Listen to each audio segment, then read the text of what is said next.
I came home early. That was my first mistake. The second? Thinking she loved me more than money. When I opened the door, her laughter hit me like a slap. High-pitched. Fake. Not the way she laughed with me. I followed the sound to our living room. And there he was, wearing my robe, drinking my whiskey, and touching my wife. I didn't say a word. I didn't yell. I didn't throw a punch. I just stood there, watching. My heart didn't even race. It just cracked, quietly, like a frozen branch snapping in the cold. She turned, saw me, froze. James, it's not what it looks like, she said. But her lipstick was smeared. Her hair was a mess. And she didn't even try to move away from him. It was exactly what it looked like. Let me take you back to how we got here. 3 years ago, I married Emily because I loved her with everything I had. She was beautiful, yes. But more than that, she was sharp, funny, had a spark that lit up every room. I was just a mechanic from Houston, trying to build a future. She worked front desk at a real estate office. We weren't rich, but we were real. Or so I thought. Things were good at first. We laughed a lot. Took cheap road trips. We used to lie in bed and dream about the future. One day, she said once, we'll have a house with a porch and orange trees in the backyard. But one day wasn't fast enough for Emily. The first cracks showed when her coworker, Vanessa, got engaged to some tech guy from Austin. The ring was enormous. Emily came home that night quiet, distant. When I asked her what was wrong, she shrugged and said, nothing. Just tired. But her eyes said different. From then on, everything became a comparison. Vanessa just got a new Audi. Vanessa's fiancé took her to Cabo. Vanessa's house has marble countertops. Every sentence started with someone else's name. And mine started to feel small. I picked up more shifts. Did weekend jobs. Tried to show her I was fighting for our dreams. But money was tight. Rent went up. My truck broke down. There was always something. And then she met him. Logan Weaver. Real estate developer. Drove a Tesla. Owned 2 condos downtown. 6'4", slick back hair, perfect teeth. Walked into her office one day and asked for a showing. She said he flirted a little. I laughed. Said, you better not fall for a guy like that. She didn't laugh back. She just looked at me. Too long. Too quiet. I should have known then. It started subtly. Emily began working late. At first, I didn't question it. The market was booming and she told me she was handling more listings.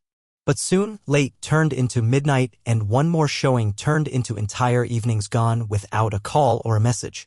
I remember sitting on our couch, alone, staring at the cold dinner I had made, wondering if I was just being paranoid. But paranoia doesn't smell like cologne on a woman's jacket. Paranoia doesn't explain the way her smile stopped reaching her eyes when she looked at me. She was drifting. And I was drowning silently. One night, she came home glowing. I asked how her day was. She didn't even answer me, just went straight to the mirror to admire her reflection. Logan took me to lunch, she finally said. He thinks I could do better than being a receptionist. He said I have potential. Her voice was different when she said his name, like she was chewing sugar. I laughed awkwardly and said he just wants something. She turned to me slowly, her face cold. Maybe I want something too, she said. That silence between us after those words? It was louder than any scream. I tried. God, I tried. I bought her flowers, made her breakfast, left notes in her purse. She smiled politely but never looked me in the eye. I even started looking into night school, thinking maybe I could change careers, earn more, be more. But nothing I did seemed to reach her. It was like she had already left, I just hadn't gotten the memo. Then came the credit card bills. Designer shoes. Spa treatments. Jewelry I'd never seen her wear at home. I confronted her. She shrugged and said Logan had given her a bonus. Bonus? For what? She laughed and told me not to be so old-fashioned. He's just generous, she said. My stomach twisted. I wanted to believe it was innocent. But deep down, I knew generosity had nothing to do with it. Everything boiled over the night I saw them at the bar. I wasn't even supposed to be there. My buddy had dragged me out for drinks after work, trying to cheer me up. We walked into the place and there they were, Emily and Logan tucked into a corner booth, her hand on his chest, his fingers tracing hers. She wore that black dress I'd bought her for our anniversary. I froze. Couldn't move. Couldn't breathe. My friend put a hand on my shoulder and said, "Man, I'm so sorry." That's when it hit me, everybody else had seen it coming. Except me. She didn't even look guilty when I walked over. Just annoyed. James, she sighed, like I was embarrassing her. Like I was the problem. Logan didn't even flinch. He stared at me with the smug look like he'd already won. I asked her, "Is this what you want?" She looked at me dead in the eyes and said, "I want a life you can't give me." That broke me. Not the cheating. Not the lies. It was the way she made me feel worthless. The days that followed were a blur. I moved through them like a ghost, clocking into work, fixing engines with hands that trembled, eating food I couldn't taste. Every second of silence felt like punishment. I kept asking myself the same question over and over: was I not enough? I replayed every conversation, every argument, every moment I didn't kiss her long enough, or notice her new dress, or tell her she looked beautiful when she really needed to hear it. The guilt was suffocating, even though I knew deep down that I wasn't the one who broke us. She came home a week later, acting like nothing had happened. Tossed her purse on the counter and asked if I could do the laundry. I stared at her, stunned. You think we're just going back to normal? I asked, my voice shaking. She rolled her eyes. James, don't be dramatic. I made a mistake. It's not like I moved in with him or anything. That sentence, it stabbed deeper than anything she'd done before. A mistake. Like she dropped a glass. Like she hadn't shattered everything we'd built. She didn't apologize. She didn't cry. She didn't even look ashamed. I told her to leave. She laughed. Said, where would I go? That's when I realized something else. Logan wasn't planning to save her. He was just enjoying the thrill of ruining another man's life. And now that she'd thrown away her marriage, she had nowhere else to land. The realization didn't make me feel victorious. It made me sick, because I'd once promised to protect her. And now I had to protect myself from her. She didn't leave that night. Or the next. She lingered like a ghost of our old life, cooking breakfast like it meant something, humming songs we used to love. I slept on the couch. Couldn't bear to be near her. She didn't try to win me back, not really. She just waited like time would erase what she'd done. But time didn't heal anything. It only made the anger grow sharper, the silence heavier. And then, just when I thought it couldn't get more twisted, Logan called me. He had the audacity to ask if we could talk like men. Said Emily had told him things, lies, about me. That I was controlling. Jealous. That I hit her. I almost threw the phone across the room. My hands were shaking so hard I could barely hold it. I asked him if he really believed her. He said, I don't care what's true. I just don't want drama. That told me everything I needed to know.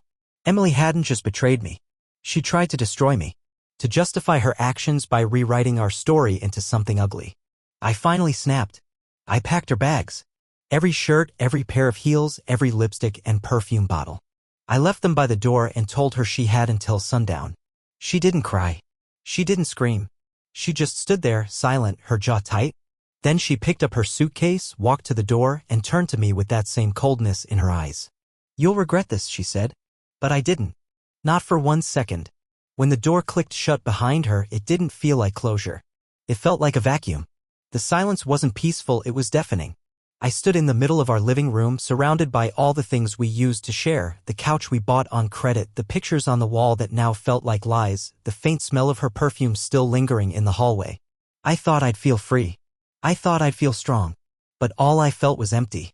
As if she had reached inside my chest and taken the version of me that believed in love and walked out with it in her suitcase. The first night alone was brutal. I laid in bed staring at the ceiling, my mind racing with memories that refused to fade. Her laugh. Her touch. The way she used to curl up next to me like I was the safest place on earth. I hated that my body still missed her warmth. I hated that I still loved someone who had betrayed me in the worst way possible. I hated that even after everything, part of me wanted her to come back, just so I wouldn't have to sleep alone again. But I didn't call her. I didn't text. I didn't even look at her social media. Because I knew that healing meant starvation. Starving the addiction. Starving the lie. Weeks passed. Slowly, painfully. At work, my coworkers stopped asking how I was. My best friend, Chris, finally convinced me to go out again, just drinks, no pressure. I sat at the bar, staring into my whiskey, trying not to compare every woman I saw to her. But everyone else seemed louder, shallower, less real. I didn't want anyone else. I just wanted the version of Emily I thought I had. The version that never really existed. Then, out of nowhere, she texted. I'm sorry. 2 words. Simple. Cruel. They hit me like a brick. I didn't respond. A day later, another message. I miss you. Can we talk? This time, I stared at the screen for hours. My thumb hovered over the reply button. Every part of me screamed to ignore it. But one stupid, lonely part whispered, maybe she's changed. That part almost won. But then I got a call from a number I didn't recognize. A woman's voice. Shaky. Nervous. Is this James Mitchell? She asked. I said yes. She introduced herself, Jenna. She said she was Logan Weaver's fiancée. My blood froze. She'd found my number through his emails. Said she needed to know the truth. Said she'd seen my name pop up and started wondering. And then, she told me everything. He wasn't just cheating on Jenna. He had a whole pattern. Real estate assistants, receptionists, interns. Emily was just the latest. He told them all the same lines. That they were special. That they were too good for their boyfriends. That he'd make them rich. And when they gave in, he moved on. Just like that. Jenna was crying. I could hear it in her voice. I didn't know what to say. I just listened. Because finally, someone understood what it felt like to be lied to so completely. To love someone who wore masks for a living. We stayed on the phone for an hour. And when we hung up, I felt something strange. Relief. Not because Emily had suffered. Not because Logan had been exposed. But because I finally knew. It wasn't me. I wasn't unlovable. I wasn't not enough. I was just honest in a world full of actors. After that call with Jenna, something inside me shifted. It wasn't like a light switch. More like the slow lifting of fog after weeks of storm. I stood in front of the mirror the next morning and, for the first time in a long while, I looked myself in the eyes without shame. There were bags under them, yeah. A few new wrinkles, maybe. But behind all that, I saw a man who had survived betrayal. Not just survived, but endured it with dignity. I realized then that I didn't need Emily's apology, or Logan's downfall, or even revenge. What I needed was to rebuild. Brick by goddamn brick. I started small. Cleaned out the apartment from top to bottom, tossing anything that reminded me of her. The sweater she used to wear around the house. The coffee mug with the chipped lip she loved. The candle she bought on our trip to Santa Fe. It hurt like hell, every object a memory, but I kept going. One by one, I erased her presence. Not out of hate, but out of necessity. My home couldn't be a museum to a love that turned to rot. Work became my anchor. I poured myself into every engine, every wrench, every grease-stained afternoon. My boss noticed, gave me more hours, then a raise, then pulled me aside one day and said, "You ever thought about opening your own shop?" I laughed. Me? A business owner? But he was serious. Said I had the heart for it. Said people trusted me. That word, trusted, it hit different after everything. I hadn't realized how starved I was for someone to believe in me. And then something else happened. I started sleeping again. No more midnight pacing. No more checking my phone. No more holding on to silence like it was company. Instead, I started dreaming again. About the future. About a place that smelled like oil and fresh coffee. About a porch of my own, even if there weren't orange trees. Just peace. But healing is never a straight line. One afternoon, months later, I saw her. Emily. She was sitting alone at the same coffee shop we used to go to on Sundays. She looked smaller. Not thinner, just dimmer somehow. Like someone had turned down her light. I almost walked past. Almost pretended not to see. But I didn't. I walked in. Sat down across from her. No words at first. Just silence, thick and awkward. She looked up slowly, and when our eyes met, she didn't smirk, didn't scoff. She just whispered, "You look good." I said, "I feel good." She nodded, looked down, then said something I'll never forget. "I thought money would fix me." And just like that, there it was, the truth, the naked, broken truth. For a moment, I just stared at her, unsure how to respond. Part of me wanted to lean in, to ask her what had happened after she walked out of our life with her suitcase full of arrogance and perfume. Another part of me didn't want to give her the satisfaction of knowing I still cared. But curiosity is a stubborn ghost, and in that quiet corner of the coffee shop, surrounded by strangers and the hum of espresso machines, I leaned back and simply asked, "Did it?" She didn't answer right away. Her hands fidgeted with the edge of her paper cup, nails chipped, eyes suddenly watery. "No," she whispered, so soft I almost missed it. It made everything worse. She told me Logan dropped her 2 weeks after she moved out. Said he met someone more established, a woman who owned a chain of yoga studios and had connections in San Diego. Emily had been living with a friend ever since, bouncing from one couch to another, barely scraping by. The money she thought would open doors had only opened a trap. Logan had never promised her love, only the illusion of power, of status. And when that illusion faded, he left her behind like a bad investment. She looked at me, then really looked at me, with eyes full of something I hadn't seen in her for a long time: regret. Not just for what she'd done, but for what she'd thrown away. "You were the only thing in my life that was real," she said, voice trembling. And I didn't know how to value real. I sat there, absorbing her words like a punch to the chest. I had wanted this moment, hadn't I? Wanted her to realize what she'd lost. But hearing it didn't feel victorious. It felt tragic. Because I had loved her for real, and she'd destroyed that with her hunger for something shinier. I told her I forgave her. Not for her. For me. Because I didn't want to carry that bitterness anymore. Didn't want to keep dragging her ghost into the future I was trying to build. She cried.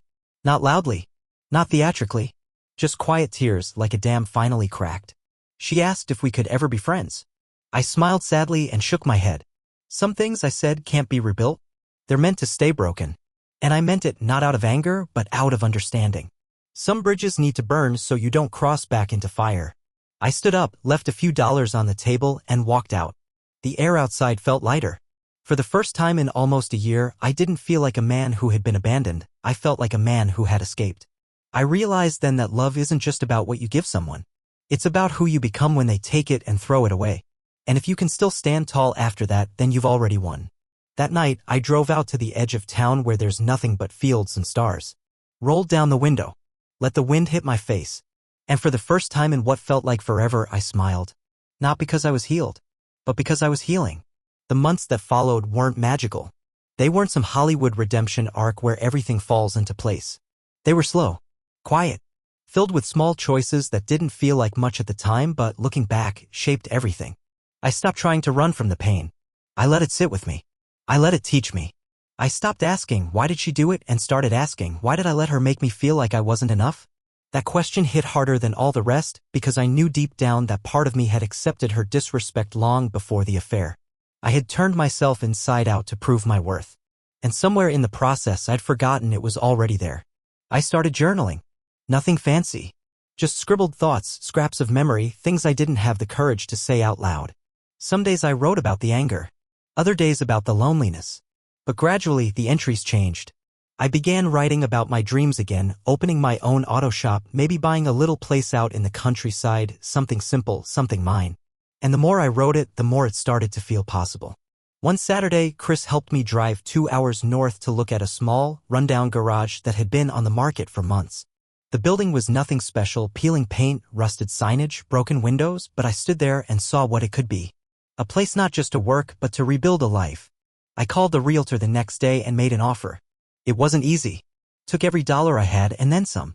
But when I signed those papers and held the keys in my hand, I felt something I hadn't felt in years: purpose. Fixing cars had always been my trade, but now it became my therapy. I spent hours inside that shop, sanding, painting, rewiring lights, laying down new flooring. I hung up my tools with pride. Every bolt tightened, every stain scrubbed out of the concrete. It was like I was undoing a piece of the past, replacing it with something solid. Something honest. And as the place started to take shape, so did I. Not the man Emily wanted. Not the man who tried to impress a world that measured love in bank accounts. But a man who had walked through fire and come out with his soul intact. People started coming by. First out of curiosity. Then for repairs. Then because they heard from someone else, this guy? He's honest. He gives a damn. I didn't even need to advertise. Word spread. It felt like, for once, life was giving back what it had taken. And it wasn't just the shop. I started making real friends again, people who knew my story but didn't treat me like a tragedy. I was more than a man who got cheated on. I was someone rebuilding. Resilient. Unshakable. One evening, after closing up, I sat on the curb outside the garage, watching the sunset bleed across the sky. It was quiet. Peaceful. And I realized something that nearly brought me to tears. I wasn't waiting for her anymore. Not for an apology. Not for a second chance. Not for closure. Because I had created my own. And it was enough. That fall, something unexpected happened. I met someone. Her name was Caroline. She brought her car in for a brake job. I I remember she stood by the counter, tapping her fingers on the edge like she had somewhere to be, but when she smiled, God, it was like sunlight breaking through clouds. Not flashy. Not trying too hard. Just real. She wore worn-out jeans, a flannel shirt, no makeup. The opposite of Emily in every imaginable way. She asked honest questions, listened to my explanations without condescension, and laughed at my dumb jokes. There was no flirtation. No games. Just comfort. The kind I hadn't felt in years. After she left, I found myself thinking about her more than I should have. Not in that desperate, lonely way I used to think about Emily. It wasn't hunger, it was curiosity. Who was she? What made her smile like that? What kind of music did she blast in her car when no one was watching? A few days later, she came back, said her tire pressure light was on. Probably nothing, but she thought, why not? I smiled. Said, well, I'm glad you came in. She raised an eyebrow, then laughed. Yeah, me too. We started talking more. She'd bring coffee sometimes. Sit on the hood of her car while I worked, just chatting about life. She was a nurse. Worked long shifts. Loved hiking. Had a sarcastic streak and a laugh that made other people turn their heads in restaurants. The more I learned about her, the more I realized how different this was. With Emily, I was always performing. Always trying to earn love like it was some kind of prize I had to qualify for. With Caroline, I didn't have to earn anything. I just had to show up. The first time I told her about Emily, I braced myself. Expected pity. Judgment. Maybe a look of quiet discomfort. But Caroline just nodded, took a sip of her coffee, and said, that's brutal. But I'm glad she left. Because it sounds like you're better now. And I realized she was right.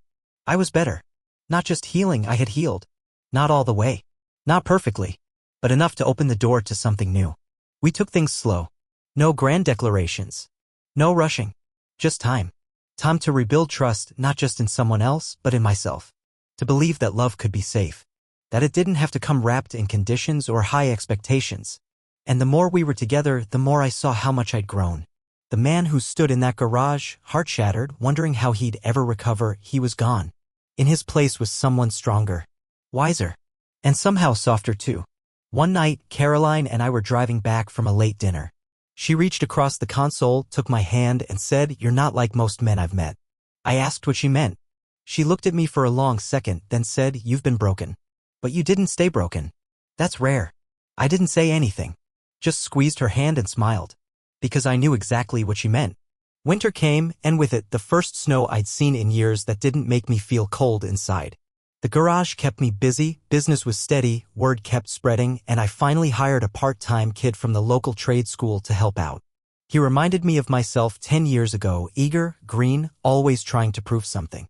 I saw in him the same hunger I once had, but now I had something he didn't, perspective. I made sure to tell him what no one ever told me back then, that your worth isn't in your paycheck or your car or how much you can hustle. It's in how you treat people. It's in how you get back up after you've been shattered. Caroline became a quiet fixture in my life. She wasn't loud about it. She didn't push. She just showed up when she could, when she wanted to, and brought a warmth that made the walls of my life feel less empty. We'd spend weekends fixing up the back room in the shop, turning it into a little break area. She painted while I installed shelves. We argued about what kind of coffee machine to get. It was all so normal. Beautifully, boringly normal. And I realized how much I craved that kind of simplicity. The absence of drama felt like a kind of luxury I never knew I needed. One night, as we sat under a blanket on my couch watching an old Clint Eastwood movie, she turned to me and said, do you ever think about her? I didn't need her to say who her was. I took a deep breath and said, sometimes. But not the way I used to. She nodded, resting her head on my shoulder. Good, she said. Because she's not the one anymore. I didn't respond. I didn't need to. My silence said everything. And yet life has a funny way of testing you just when you start to feel steady. I got a letter in the mail one morning.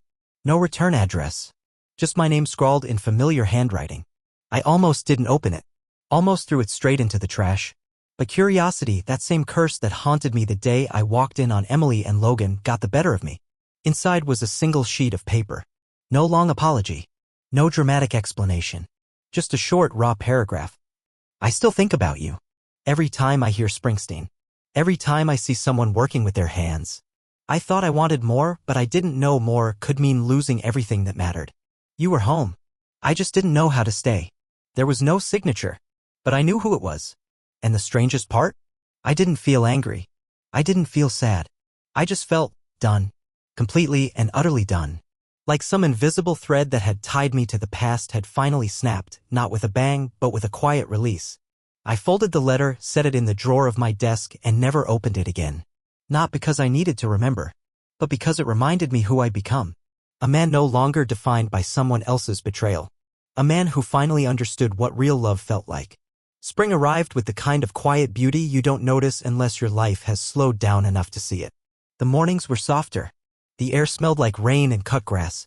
My days began with coffee on the back step of the garage, watching the sun rise over cracked asphalt and listening to the world wake up. I wasn't in a rush anymore. I wasn't chasing someone's approval. I wasn't proving anything to anyone. I was just living.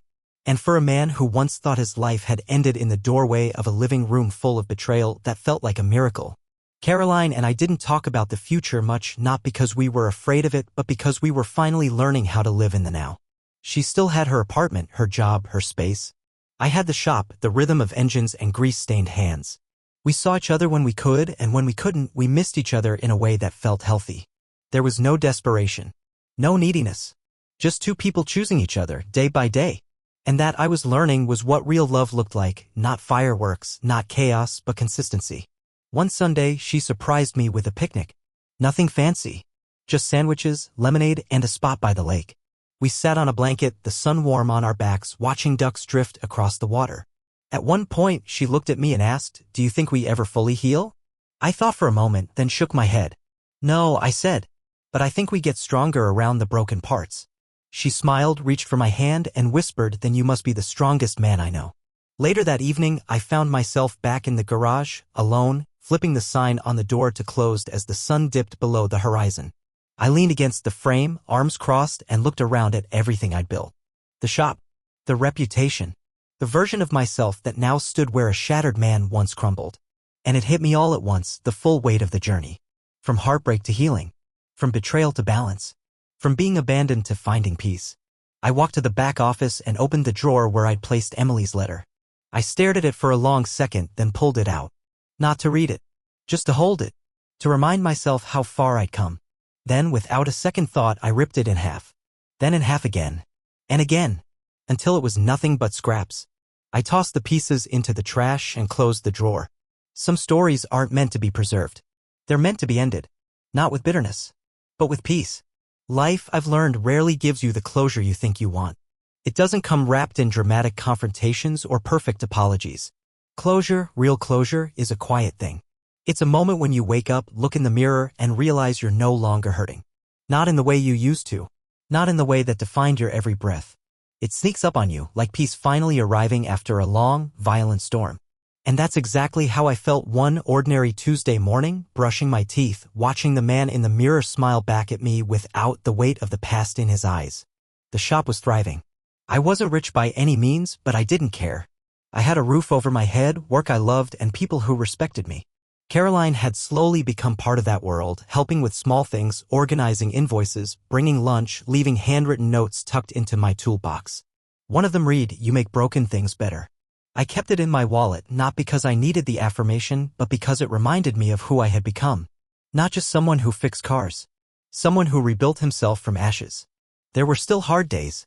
Sometimes I'd see a car drive by that looked like Emily's and my chest would tighten before I remembered she was gone.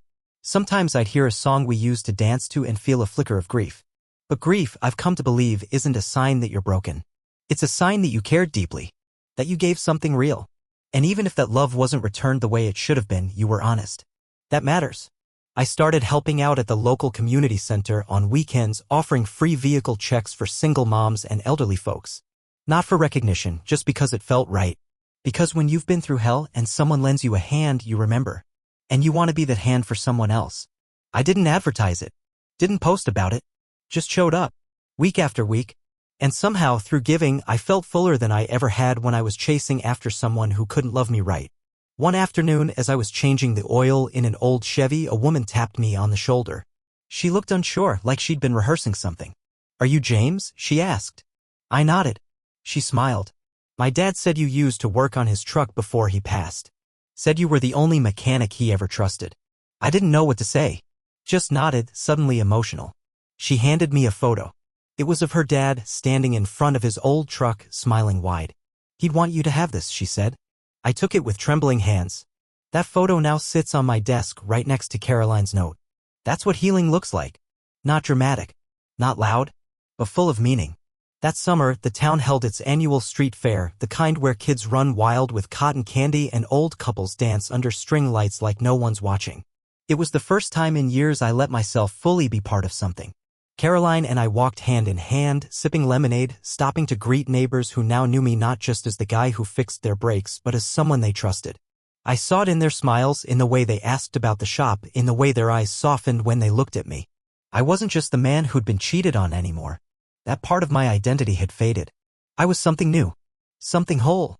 We stopped by a small booth selling hand-carved wooden signs. Caroline picked one up, ran her fingers over the grain, and smiled. "This one's you," she said, handing it to me. The words were simple, still standing. I bought it without hesitation. That phrase hit me like a truth I didn't even know I needed to hear out loud. Because through all the chaos, the betrayal, the nights I thought I'd never get out of bed again, I was still here. Still breathing. Still standing. Later that night, as the sky turned dark and fireworks burst overhead, Caroline leaned into me and whispered, "Have you ever thought about leaving this place?" I turned to her, surprised. "Leaving?" She nodded. "Not to run away. Just to start fresh. Somewhere new. Together."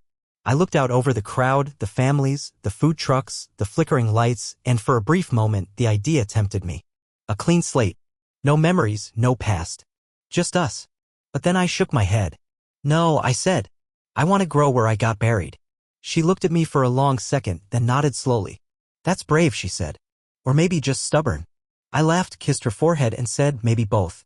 The truth is, I could have left. I could have packed up, disappeared, started over somewhere no one knew my name. But I chose to stay. Not because I was stuck, but because I wanted to prove to myself more than anyone that you can rebuild right where you were broken. That you can turn the scene of your greatest pain into the birthplace of your strength. A few weeks later, I hosted a small open house at the shop, just a way to thank the community, show off the renovations, maybe hand out a few coupons. To my surprise, nearly the whole block showed up. Kids were running around, music was playing, people were laughing, taking pictures in front of the freshly painted logo I'd hand-stenciled onto the front wall. Caroline walked beside me the whole night, her fingers grazing mine every few minutes, like she just wanted to make sure I was still real. And I was. More real than I'd ever been. Sometime in early August, something shifted inside me again, but this time it wasn't pain or grief creeping in. It was clarity. A kind of internal stillness that comes only when you've walked through the worst of it and come out the other side. I didn't need revenge anymore. I didn't need answers. I didn't need to compare Caroline to Emily or wonder how things might have gone if Emily had chosen me over the illusion of wealth. I had stopped looking back entirely. My life wasn't defined by that betrayal anymore, it was defined by everything I had done after it. That was when I started writing things down for real. Not just scribbled journal entries, but full reflections, memories, lessons, pieces of my soul laid out on paper. At first it was just for me, a way to organize the chaos that had lived inside my head for too long. But soon I realized maybe someone out there needed to read it. Maybe another man, sitting alone in a cold apartment after watching the woman he loved walk away, needed to hear that he wasn't the only one. That it does get better. That you can lose almost everything and still come back stronger. So I kept writing. Caroline encouraged me. She always did, in that gentle way of hers. She never pushed. Just listened. Asked questions. Told me I had a story worth telling. "People don't talk enough about what it does to a man," she said one night. "The kind of pain that comes from being betrayed by the person you trusted most." And she was right. We're taught to tough it out. To shrug it off. To drown it in whiskey or bury it under a new woman. But pain doesn't work that way. It waits. It grows in silence. And the only way out is through it. One afternoon, while I was tightening a lug nut on an old Ford, a thought hit me so hard I had to stop and sit down. I realized I was grateful. Not in the cliché, forced way people pretend to be. But truly, deeply grateful for the heartbreak, for the betrayal, for the night I walked in and saw the man in my robe, drinking my whiskey, touching my wife. Because without that moment, I never would have changed. I never would have peeled back the layers of who I was and found the strength buried beneath the need to be loved. I never would have met Caroline. Never would have built something with my own hands from the wreckage of someone else's choices. It's a strange thing, realizing your greatest wound became the doorway to your best life. But it happens. If you let it. And I was done holding on to resentment like it was armor. I didn't need it anymore. I was strong enough without it. Strong because of what I'd been through, not in spite of it. And there's a difference. That night, I walked into the garage alone, turned off the lights, and just stood there for a while. Breathing in the scent of oil and sawdust, listening to the quiet hum of the building settling. This wasn't just a shop. It was a sanctuary. A monument to survival. And it was mine. Every inch of it. That fall brought with it more than cooler winds and rust-colored leaves. It brought a sense of completion I never thought I'd feel. The kind that settles deep in your bones and makes you walk a little slower, talk a little softer. Like you finally made peace with your own story. Like your scars have stopped screaming and started whispering. I wasn't haunted anymore. The shadows that used to sit on my shoulders had moved on. And all that remained was a quiet gratitude for survival, for clarity, for the unexpected grace of starting over. Caroline and I didn't rush anything, but life has a rhythm when you're aligned with the right person. Mornings turned into routines. Weekends turned into traditions. We'd go to the same diner every Saturday, sit at the same booth, order the same coffee. The waitress always smiled when she saw us walk in. "You two again?" she'd say with a wink. I used to think that kind of comfort was boring. But after chaos, comfort feels like luxury. Like safety. Like home. One evening, we sat on my porch watching a thunderstorm roll in. The sky was a deep gray and lightning danced across the horizon like it had something to prove. Caroline leaned against me, a blanket around our shoulders, and said quietly, "Do you ever think we were meant to find each other through all that mess?" I didn't answer right away. Not because I didn't believe it, but because I did. And the weight of that truth was bigger than words. Finally, I said, if I hadn't lost everything, I wouldn't have found what actually mattered. She kissed my cheek, and I felt it, not just her lips, but the depth of that moment. The stillness. The full-circle symmetry of it all. I used to think love had to be loud to be real. Passionate. Explosive. But the loudest kind of love is often the quietest, the kind that shows up, stays, listens, and holds you on the nights when your past tries to sneak back in through the cracks. That week, I framed the wooden sign she picked out at the fair still standing. I hung it above the entrance of the garage, right where every customer could see it. Not just as a motto for the business, but as a personal declaration. A reminder that even when life burns you down to your bones, you can rebuild. You can grow again. Maybe not the same. Maybe not better right away. But stronger. Wiser. More you. I never heard from Emily again. Not in texts. Not in person. Not through anyone. She vanished from my world completely, and it was as if the chapter had not just closed, but dissolved. And that was the final piece I needed. Not an ending with fireworks or tears. Just silence. The kind of silence that means freedom. Looking around at the life I had now, I didn't miss her. I didn't miss who I was back then either. Because this life I had built, brick by brick, moment by moment, it wasn't the life I planned. It was better. It was during one of those rare quiet Sundays, no cars in the lot, no calls waiting, just the sound of birds and the hum of the refrigerator in the break room, that I finally sat down and looked through the notes I'd written over the past year. Dozens of pages, some smudged with oil or creased at the edges, filled with pieces of a man clawing his way back from the brink. Some entries were angry. Others were hollow. But threaded through them all was this unshakable desire, not just to survive, but to understand. To make sense of why people hurt each other, why love turns to ashes, and how you're supposed to live with the fallout. I gathered them up, page by page, and started typing. Not to publish. Not to impress. Just to see if, maybe, putting it all together could help someone the way writing it had helped me. I called it Ashes and Engines. It wasn't polished. It wasn't poetic. But it was honest. I talked about the night I walked in on Emily. The way she looked through me like I was a stranger. The crushing silence that followed.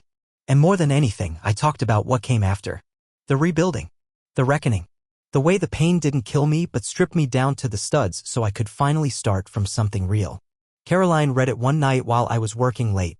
I came home to find her sitting at the kitchen table, my laptop in front of her, tears on her cheeks. She stood up, walked to me, and wrapped her arms around my waist. "You need to share this," she whispered. "There's someone out there who needs these words like you once needed them." I wanted to argue, to say it was too personal, too raw. But when I looked in her eyes, I knew she was right. Vulnerability is terrifying, sure. But it's also what makes us human. It's the bridge between broken hearts. So I did it. I uploaded it to a blog site under a pseudonym. No fanfare. No name. Just a story laid bare. And something amazing happened. People read it. People wrote back. Men. Women. Strangers from across the country. I thought I was alone. This hit harder than I expected. I've never read a man talk like this before, thank you. Every comment, every message felt like a thread connecting me to someone else lost in their own story. And for the first time, I saw that my pain had become something more than just a scar, it had become service. The garage continued to thrive, but it wasn't just about fixing cars anymore. It became a space where people felt safe. Customers came in and stayed to talk. Some cried. Some vented. Some just sat in the lobby sipping coffee while I worked because it felt peaceful there. One woman came in after her husband left, saying, "I didn't know where else to go. But I remembered your story." That moment broke me open and rebuilt me all over again. Because that's what healing does. It doesn't just restore you. It expands you. It makes you a lighthouse for others lost in storms you've already weathered. And I welcomed every one of them. Because I knew what it was to be lost. And I had found my way home. As the seasons changed once more, I noticed the rhythm of my days had become something almost sacred. There was a steadiness to it, a trust in the pattern of life, in its capacity to heal, to surprise, to give back what was taken in unexpected forms. I found beauty in the smallest things now. The hiss of steam from Caroline's coffee cup in the morning. The way light spilled through the garage window and fell across the concrete like a soft reminder that even hard places could feel holy. There was no need to rush anymore. The man who used to chase worth in the eyes of a woman, in the digits on a paycheck, in the silence of approval, he was gone. And what remained was solid. Grounded. Enough. One evening, Caroline brought over an old photo album from her childhood. We sat cross-legged on the floor, flipping through pages of sun-bleached memories. Her as a kid, grinning with missing teeth. Her first dog. Her mother holding her close after a soccer game. At one point, she turned to me and asked, "What would you say to him? The version of you back then, before everything fell apart?" I sat with the question. Really sat with it. Then I said quietly, "I'd tell him he's going to be okay. That even though he won't believe it, especially in the thick of it, he'll survive. And not just survive, he'll thrive." She didn't say anything. Just leaned in and kissed my shoulder. And in that silence, I felt something settle between us. Not just love, not just comfort, but an unspoken vow we would never take each other for granted. We had both come from broken places, both seen how fragile love could be. And instead of running from it, we leaned into it, slowly, gently, with the kind of care that only people who've been wounded truly understand. Not long after that, I got an email from a small online magazine that had stumbled upon my blog. They wanted to feature my story. At first, I hesitated. I wasn't looking for attention. But Caroline reminded me, this isn't about you. It's about the people who need to hear they're not alone. So I agreed. The piece went up under my real name. And the response was overwhelming. People from all over started sharing their own stories, marriages that collapsed, affairs that shattered them, lies that left them questioning their worth. But alongside that heartbreak was something else, hope. That blog became more than just a place to vent. It became a community. A space for people to bleed honestly and begin to heal.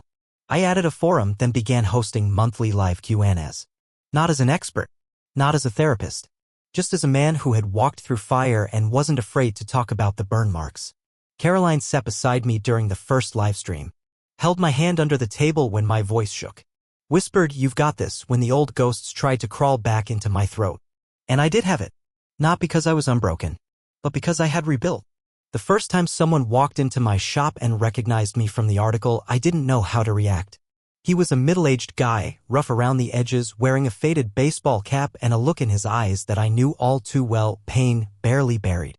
He handed me his keys, then stood there awkwardly before finally saying, "Read your story." Didn't know anyone else went through that kind of thing. I didn't have the perfect response. Just nodded and said, "Yeah, me too." That was all it took. He sat down and talked. Not just about the transmission issue, but about his wife leaving, the kids he doesn't get to see enough, the way he wakes up some mornings and wonders if he's still a man after being left behind. I listened. And when I handed him back his keys later, he gripped my hand harder than necessary and said, "You helped more than you know." Moments like that kept happening. Not every day, but enough to make me realize something important. The worst thing that ever happened to me had become the foundation of something meaningful. I hadn't just clawed my way out of hell, I'd carved out a road for others to follow. And not because I had the answers, but because I had survived. Honestly. Openly. Without pretending it hadn't broken me first. Caroline and I kept building our life slowly, intentionally. There was no pressure, no deadlines. We didn't talk about rings or dates. We talked about gardens. About maybe getting a dog. About adding a second lift to the garage because business was growing faster than I could have dreamed. She started helping me with the blog more regularly, editing posts, answering emails when I got overwhelmed. She had a quiet strength I leaned on, not because I was weak, but because I had finally learned that leaning doesn't make you lesser. It makes you human. One night, we were locking up the shop when she turned to me and said, "You know what I love most about you?" I grinned. "My stunning arms?" She rolled her eyes, then laughed. God, that laugh. That laugh could undo me every time. "No," she said. "It's that you're not afraid to be real. Even when it's ugly. Even when it hurts." I didn't know what to say, so I just pulled her in and held her there in the middle of the parking lot under the flickering streetlight. Because when you've been through what we've been through, you don't need grand declarations. You need presence. Consistency. Truth. That winter, I added a mural to the side of the garage. A friend from town painted it for me. It was a simple image, a cracked heart stitched together with wrenches and bolts. Above it were the words, "Fix what you can, forgive what you can't." People stopped to take photos. Some just stood there staring at it. One woman cried. I didn't say much when they asked me why I put it up. Just shrugged and said, "Felt right." But deep down I knew. It wasn't just a mural. It was a mirror of everything I'd learned to live with. And everything I'd chosen to let go. As the next year unfolded, I began to feel something that I once thought had been permanently carved out of me, joy. Not fleeting happiness, not the short-lived rush of newness or distraction, but a slow-burning, soul-deep joy that came from knowing exactly who I was and where I belonged. I woke up each morning with purpose, and not because everything was perfect, but because I had survived what tried to destroy me, and I hadn't just walked away from it, I had built something from the rubble. Every scar on my body, every quiet moment of doubt, every ache that used to throb at the mention of her name, they all softened. Not erased. Just gentled by time and truth. Caroline and I started taking road trips. Nothing extravagant. Just us, the open highway, and a beat-up camper we borrowed from her uncle. We'd pull off the road, sleep under the stars, wake up to the sound of birds and wind and nothing else. One night, camped out beside a lake with a fire crackling between us, she looked across the flames and said, "Do you ever wish it had all gone differently?" I thought about it for a moment, then said, "I wouldn't be here if it had." She smiled, tossed another log onto the fire, and said, "Exactly." That word, exactly, echoed in my chest like a blessing. Because it was the first time I truly knew I wouldn't rewrite any of it. Not the betrayal. Not the heartbreak. Not even the worst nights. Because they led me here, I started receiving invitations to speak. Local groups, schools, even a few men's retreats. They didn't want some polished expert. They wanted the man who had written about falling apart with brutal honesty. And I gave it to them, no frills, no sugarcoating. I talked about how shame can rot a man from the inside if he doesn't speak. How love can become a weapon in the wrong hands. How healing isn't about finding someone new, it's about finding yourself and then deciding what version of that self you're going to protect. The first time I spoke in front of a group of strangers, I shook so hard I thought my voice would fail. But it didn't. Because pain, when spoken from a place of truth, doesn't falter. It lands. Caroline was there for every talk. Always in the back, always watching. Sometimes with tears in her eyes, sometimes with her hand over her heart. And afterward, she'd wrap her arms around me and say, "You're doing more than fixing cars now. You're fixing people." I'd shake my head, not out of false humility, but because I knew better. "I'm just reminding them," I'd say, "that broken doesn't mean worthless." One morning, I opened the shop to find a small envelope slid under the door. No name. No address. Just one sentence scribbled on the front, "Thank you for saving my life." Inside was a single photo, a man, his daughter on his shoulders, both of them laughing. That photo sits on the wall behind my desk now.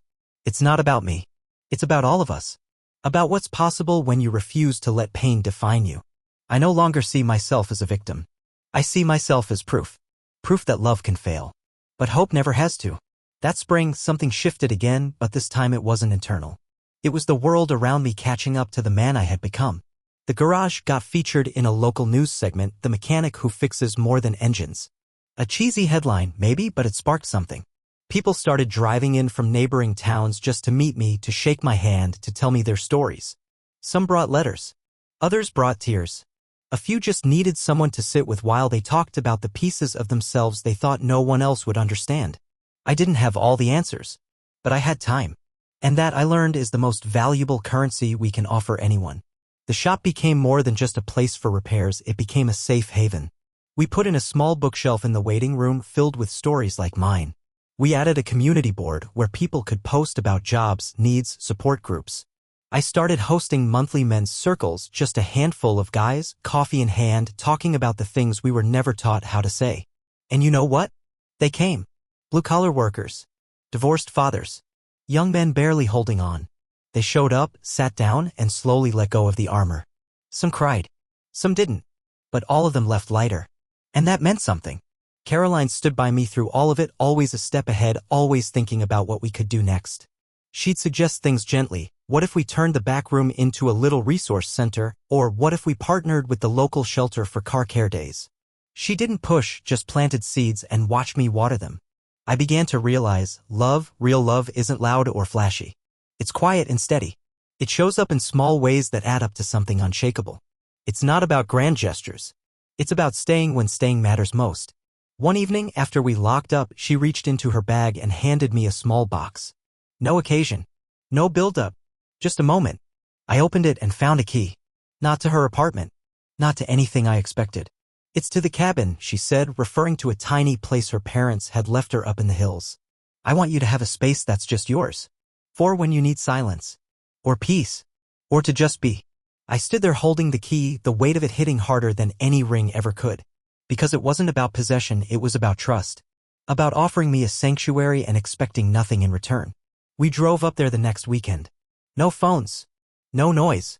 Just us and the quiet. And that night, under a sky littered with stars, I asked her if she ever thought about the life she almost had, the life with someone easier, simpler, less scarred. She looked at me dead in the eye and said, I didn't want easier. I wanted true. And I believed her. Because truth was all I had left. And somehow it was finally enough.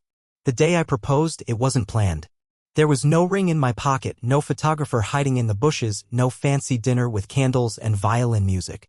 It was just us, Caroline and I, standing in the middle of the garage after hours, grease on my hands, her hair in a messy bun, laughing over a busted radiator that refused to come loose. She looked at me, her cheeks flushed from laughing so hard, and in that moment something in my chest just broke open in the best way possible. I wiped my hands on a rag, walked over to her, and said quietly, I want to build every broken thing in my life with you. She blinked, confused for half a second, then her eyes widened. James, she whispered, but I cut her off with a breathless laugh. I don't have a ring. I don't even have a plan. But I've got a heart that's been burned and rebuilt, and if there's anyone I want to hand it to, it's you. No expectations. No timelines. Just yes or no. Her eyes filled with tears instantly. She didn't say a word. Just launched herself into my arms and whispered yes so many times I lost count. We didn't rush the wedding. We didn't need to. Instead, we kept building our life in the quiet, slow way we'd always done.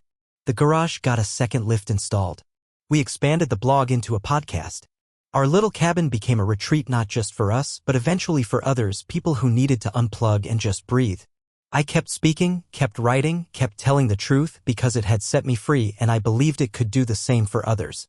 One day, years later, I got another letter. This time, it wasn't from Emily. It was from her sister.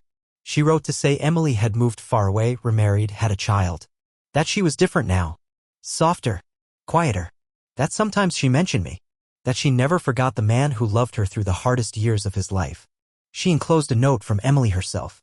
Just one sentence. I hope you found the peace I didn't know how to give you. I sat with that for a long time. Didn't cry. Didn't smile either. Just felt the full weight of a chapter that had ended years ago now being gently, finally closed. I didn't need anything more. No bitterness. No need for closure.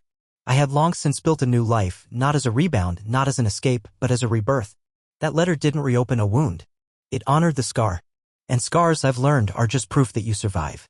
Now, I sit at this same desk where I once scribbled broken thoughts on oil-stained paper, writing this final piece. Not for sympathy. Not for applause. But for you, whoever you are reading this now, maybe in the thick of your own heartbreak. Maybe sitting on your own couch with a heart that feels too heavy to carry. Let me tell you what I wish someone had told me back then. You are not broken beyond repair. You are not defined by who left. You are still standing. And sometimes standing is enough to begin again. James Mitchell.